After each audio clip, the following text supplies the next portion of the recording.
ప్రస్తుత తెలంగాణ ప్రభుత్వంలో కేసీఆర్ గారి పాలన ఎలా ఉంది?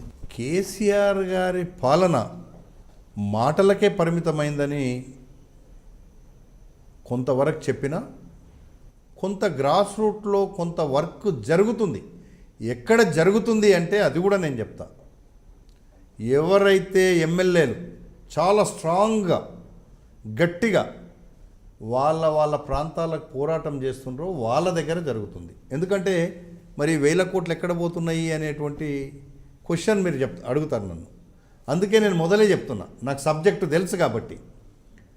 ప్రభుత్వంలో అన్ని డిపార్ట్మెంట్లకు R&B కానీ, పంచాయతీరాజ్ కానీ, మున్సిపాలిటీ కానీ, ఎస్సీ కార్పొరేషన్ కానీ, బీసీ కార్పొరేషన్ కానీ, రకరకాల హౌసింగ్ కానీ, ఇలాంటి పద్దులు అసెంబ్లీలో ప్రవేశపెట్టినప్పుడు రకరకాల పద్దులు ఉంటాయి. ఎవరిని దమ్ముంటే వాని కాన్స్టిట్యున్సీకి తీసుకెళ్ళి అభివృద్ధి చేసుకుంటున్నారు.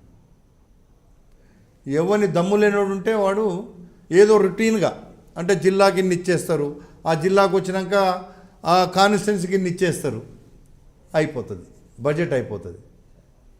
ఇప్పుడు హరీష్ రావు గారో కేటీఆర్ గారో అలాగే ఉన్నాయా? అలా నీకు అన్ని నియోజకవర్గాలకు వచ్చినంత ఉన్నాయా? లేకపోతే ఈటెల రాజేందర్ గారు, మంత్రుల్లో చాలామంది మంత్రులు అందరూ కూడా చెప్పొచ్చు. ఎవరు గట్టిగా ఉంటే, ఎవరు ఎమ్మెల్యేలు ఉన్నారో గట్టిగా చాలా స్ట్రాంగ్ మంత్రులు, లేకపోతే ముఖ్యమంత్రులే కావాల్సిన పని లేదు. ఎవరైతే సబ్జెక్టు తెలిసి స్ట్రాంగ్గా పోరాడి ప్రజల కోసం ఫండ్స్ తీసుకెళ్తుండ్రో వాళ్ళ దగ్గర అభివృద్ధి జరుగుతుంది. అందులో 100కి 110 సీట్లు మేమే గెలుస్తామని అందుకే చెప్తలేను కదా నేను. ఇప్పుడు గెలవడానికి అభివృద్ధి అనుకోవడం కూడా పూర్తి కరెక్ట్ కాదు. ఎందుకంటే 294 సీట్లు రాజశేఖర రెడ్డి ఎమ్మెల్యేగా ఒంటి చేతి మీద ఆయన టికెట్లు ఇచ్చేశాడు. ఆయన చాలా బ్రహ్మాండంగా ఈరోజు కేసీఆర్ కంటే ఎక్కువ మీడియా కానీ ప్రెస్ కానీ బ్రహ్మాండంగా అందరూ ప్రజలలో బాగా ఫోకస్ చేసినారు. మేము ఎన్ని గెలిచామండి? 153 సీట్లు గెలిచాం, అంటే 50%కి వచ్చాం. ఇప్పుడు అంతకంటే ఫోకస్ కేసీఆర్ గారు ఏం చేస్తలేరు. ఎవరైనా ప్రాజెక్టులను లేకపోతే అన్ని రకరకాలుగా ఇవన్నీ ఉన్నాయి. ఒకదానికొకటి ఒక్క అభివృద్ధి మీదనే గెలుస్తామనుకోవడం కూడా కరెక్ట్ కాదు. అయితే మన ప్రజలు ఓట్లేసిన ప్రజల కోసం ఎవరైతే బ్రహ్మాండంగా నిధులు తీసుకుపోయి చేయగలుగుతున్నారో వాళ్ళు గెలవడానికే అవకాశం ఉంటుంది. రొటీన్గా వచ్చే డబ్బులు అన్నీ నేను హైవేలు వేస్తే కూడా అక్కడ ఉండే కొంతమంది నేనే తెచ్చేసినంటే అది వాళ్ళ కోటలో వేసుకుంటే ఎవరు నమ్మడు దాన్ని. ఈరోజు కూడా గ్రామాలలో డ్రైనేజ్ వ్యవస్థ లేదు, మంచినీటి వ్యవస్థ అయితే ఇంటింటికి నీళ్ళు ఇవ్వకపోతే నేను అడగన్నాడు, మరి ఇస్తారో ఏమో తెలియదు నాకు, కానీ శానిటేషన్ లేదు. అక్కడ ఉండే పరిస్థితులు వేరు. మేము గ్రాస్ రూట్లో వెళ్తాం కాబట్టి చెప్తున్నాను నేను. ఇప్పుడు చేసేటోని బట్టి ఉంటుందండి. చాలామంది కొంతమంది బాగా బ్రహ్మాండంగా చేయించుకోగలిగే వాళ్ళు కూడా ఉన్నారు. మనం లేదు అనడానికి కూడా లేదు. అందుకే నేను చెప్పాను. సరే, ఇబ్రహీంపట్నం పైన మీ విజన్ ఏంటి? అసలుకి మీ విజన్ ఎలా ఉంది ఇబ్రహీంపట్నం గురించి? 2019లో మీకు టికెట్ వచ్చి మీరు గెలిచి అధికారంలోకి వస్తే మాత్రము ఇబ్రహీంపట్నాన్ని ఏ విధంగా తీర్చిదిద్దాలనుకుంటున్నారు? ఇబ్రహీంపట్నానికి ఎటువంటి అభివృద్ధి కార్యక్రమాలు చేయాలనుకుంటున్నారు? అసలు ఇబ్రహీంపట్నం ప్రజలకు మాకు ఆనుకొని ఉన్నటువంటి నియోజకం ఇప్పుడు హయాత్ నగర్ మండలే వాళ్ళకి ఎగ్జాంపుల్. హయాత్ నగర్ మండల్ రంగారెడ్డి జిల్లాలో నెంబర్ 1 అభివృద్ధి చేసిన మండల్. ఎవరు చేసిర్రు అంటే మల్రెడ్డి రంగారెడ్డి చేసిండు. అది ఒక్కటి ఎగ్జాంపుల్ వాళ్ళకు. ఆ 3 మండల వాళ్ళు ఇబ్రహీంపట్నం, యాచారం, మంచాల్, ఆ 3 మండలాలు హయాత్ నగర్ మండల్ను చూస్తే హయాత్ నగర్ హైదరాబాద్ నగరంలో కాలనీలు ఎలా ఉంటాయో హయాత్ నగర్ మండలాన్ని నేను అలా చేశాను. ఈరోజు మళ్ళీ అది పూర్తిగా అభివృద్ధికి నోచుకోలేకుండా అయింది. అదే ఎగ్జాంపుల్ వాళ్ళకు తెలుసు. ఈరోజు నేను కూడా చాలా సర్వేలు చేయించిన. ఏ సర్వేలో చూసినా బ్రహ్మాండంగా 60%, 70% ఈరోజే నేను చేయించుకున్న సర్వేలలో అయితే వస్తుంది. నాకు ఆ నమ్మకం ఉంది కదా. నాకు కూడా సర్వేల గురించి, నాకు కూడా ప్రజల గురించి, నాకు జనం ఏం మాట్లాడుతారో నాకు తెలుసు. మీరు ఎలాంటి అభివృద్ధి చేయాలని చూస్తున్నారు? అసలు ఏం గమనించారు ఈ 3.5 సంవత్సరాల్లో? ఇబ్రాహీంపట్నం నియోజకవర్గం 2019లో 5 సంవత్సరాలలో దాని రూపురేఖలే మారిపోతాయి. ఎలా మారుస్తారు? ఏం చేయాలనుకున్నారు? అక్కడ రోడ్ల వ్యవస్థ, డ్రైనేజ్ వ్యవస్థ, లైటింగ్ వ్యవస్థ, రైతులకు ఉండే ఇబ్బందులు, గిరిజనులకు ఉండే ఇబ్బందులు, ఎస్సీ కార్పొరేషన్ కానీ, బీసీ కార్పొరేషన్ కానీ, ఎస్టీ కార్పొరేషన్ కానీ, వాళ్ళను బాగు చేయడానికి కార్పొరేషన్లు ఉన్నాయి. వీటిని ఎవ్వరు కూడా దాన్ని యూజ్ చేయడం లేదు. చేస్తున్నామంటున్నారు, నామినల్గా చేసినంత మాత్రాన కాదది. అదొక విజన్తో చేయాలి. ఈరోజు ఇబ్రాహీంపట్నంలో ప్రాపర్లో మున్సిపాలిటీ ఉంది. ఆ మోరీల ముందు కూర్చొని తింటారు అక్కడ ఉండేటువంటి మా పేద ప్రజలు. ఇబ్రాహీంపట్నం ప్రాపర్ హెడ్ క్వార్టర్లో గడిచిన 10 సంవత్సరాల దగ్గర ఈయన వచ్చి ఆ మోరీల ముందు కూర్చొని తినేవాళ్ళు ఎవరు? మన ఓటర్లే కదా, మన ప్రజలే కదా.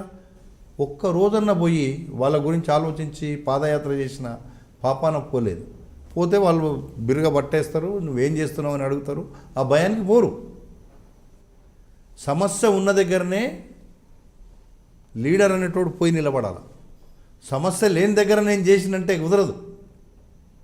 అదే సరి అయినటువంటి పనితనం. సమస్యల పరిష్కారానికి నేను రోడ్లు వేసినా, లైట్లు వేసినా అన్నంత మాత్రాన చాలదు. నీ ఇంటి ముంగట, పేదోళ్ళ ముంగట ఏముంది? అక్కడ పందులు, కుక్కలు, ఎలుకలు ముంగట తిరుగుతుంటే, వాళ్ళు కూర్చొని తింటుంటే అక్కడ పోతే బాధ అనిపిస్తుంటుంది. అది గ్రాస్ రూట్లో ఉంటోనికి తెలుస్తుంది. ఇప్పుడు ఎవరన్నా అడిగితే నేను అన్నీ చూస్తున్నా, నేను అన్నీ పోయి చేయండి. మరి చేస్తే మీకే ఓట్లు వేస్తారు వాళ్ళు. వేయకపోతే నీకు ఎందుకు ఓట్లు వేయరు? మల్రెడ్డి రంగారెడ్డి ఇండిపెండెంట్ అభ్యర్థిని పెడితే నీకు అన్ని పార్టీలను కాదా, నీ పోటీగా ఎందుకు నా క్యాండిడేట్ వచ్చిండు? ఏ పార్టీ రాలే కదా, ఆడ కమ్యూనిస్టు పోటీ చేసింది, బీజేపీ పోటీ చేసింది. మల్రెడ్డి రంగారెడ్డి నేషనల్ లీడర్ కాదు కదా. మరి మల్రెడ్డి రంగారెడ్డికి నేషనల్ పార్టీలను కాదని మల్రెడ్డి రంగారెడ్డి తమ్ముని పెడితే ఎందుకు వచ్చినాయి ఓట్లు? ఇవన్నీ అంటే అనుభవంతో చెప్తున్నా నేను. మల్రెడ్డి రంగారెడ్డి మీద ఎంత నమ్మకం ఉంటే ఇండిపెండెంట్గా ఒక అవతలి పార్టీ క్యాండిడేట్ను ఢీకొనగలుగుతాడు. అదే మల్రెడ్డి రంగారెడ్డి ఉంటే 1,00,000 ఓట్లు నాకు వచ్చేది. 40,000, 50,000తో గెలిచామని ఇండిపెండెంట్గా కూడా. అంటే నాకు తెలుసు, నేను 5 ఏళ్ళు కష్టపడ్డా ఆ నియోజకవర్గాన్ని ఏం చేయాలనేది. నేను 2009లో పోగానే దేవేందర్ గౌడ్ వచ్చాడు. ఆయన జిల్లాకు మంత్రి ఉండే. కొన్ని ఓట్లు రకరకాలుగా ఈక్వేషన్స్ మీద మారిపోయినాయి. పాపం ఆయన ఎక్కడో వెళ్ళిపోయినాడు. కానీ నన్ను ఓడించడానికి ఒక్కొక్కరికి అదృష్టం కలిసి వస్తుంది. అప్పుడు దేవేందర్ గౌడ్ వచ్చినాడు, అదృష్టం కలిసి వచ్చింది ఇప్పుడున్న ఎమ్మెల్యేకి. మొన్న మా క్యాండిడేట్ ఇంకొకరికి ఎవరికో ఇచ్చారు, అదృష్టం కలిసి వచ్చింది, గెలిచాడు. 3వ అదృష్టం మీదే అంటారు. ఇంకా నేను మొన్న ఉండుంటే నా అదృష్టం కాదు, ప్రజల అదృష్టం అది. నా అదృష్టం, నేను మంచిగా ఉన్నా. నాకు ఎమ్మెల్యే లేకున్నా, మంత్రి లేకున్నా, నేను రాజకీయం లేకున్నా, నేను హాయిగా ఉన్నా. భగవంతుడు నాకు మంచిగా చాలా చల్లగా చూస్తున్నాడు. భగవంతుడి మీద నమ్మకం ఉందా మీకు? 100కి 100 రూపాయలు ఉంది. ఏ దేవుణ్ణి ఎక్కువ కలుస్తుంటారు? నేను ఏడుకొండల వెంకటేశ్వర స్వామి భక్తుని. నేను అవునా? గుండు కొట్టించుకుంటారా? కొట్టించుకుంటా, తప్పకుండా కొట్టిస్తుంటా. ఎన్నిసార్లు కొట్టిస్తారు? నేను చాలాసార్లు కొట్టించాను. చాలాసార్లు దేవుని దగ్గర నడకదారులు గుండు కొట్టారు కానీ గుండు కొట్టించుకుంటారు మీరు? అయితే తప్పకుండా కొట్టించుకుంటాను నేను. నియోజకవర్గంలో ప్రజలకి ఏం గుండు కొట్టారు? మంచిగా అలాంటి విజన్ కానీ అలాంటి ఆలోచన. నేను చెప్పాను నాగరాజు గారు, ఎవడో ఫుట్పాత్ మీద వచ్చినోడు ఆ పనులు చేస్తాడు. వచ్చి నాలాంటి మంచిగున్నోని కూడా చెడగొట్టడానికి మాటలు మాట్లాడతాడు. నాకు భగవంతుడు ఇచ్చి, నేను భగవంతుని నమ్ముతా. భగవంతుడు ఇచ్చినటువంటి ఆస్తి, మా అయ్యమ్మ సంపాదించిన ఆస్తి ఉంటే చాలు. నాకేం అక్కర్లా. నేను 94 ఎమ్మెల్యే అయిన తర్వాత 1 ఎకరా భూమి కూడా నేను కొనుక్కోలే. అంతా మా యాన్సిస్టర్ ప్రాపర్టీ. 94 ఎమ్మెల్యే. డబ్బు రూపంలో కూడా పెట్టారేమో కదా? భూములు కొనుక్కోకుండా డబ్బు రూపంలో కూడా పెట్టారేమో. మా ఫాదర్ ఇచ్చిన భూములే. ఆ రోజు 10,000 ఉన్నది, ఈరోజు 10 కోట్లు అయిందండి. చాలదా మాకు? చాలు కదా. అది తృప్తి. మనిషికి ఎవరికో దాచుకుంటోనికి బాధ. మాకు ఆ బాధ లేదని అందుకే చెప్పాను నేను. మేము ఇప్పుడు రికార్డెడ్గా చూపించుకుంటాం కదా.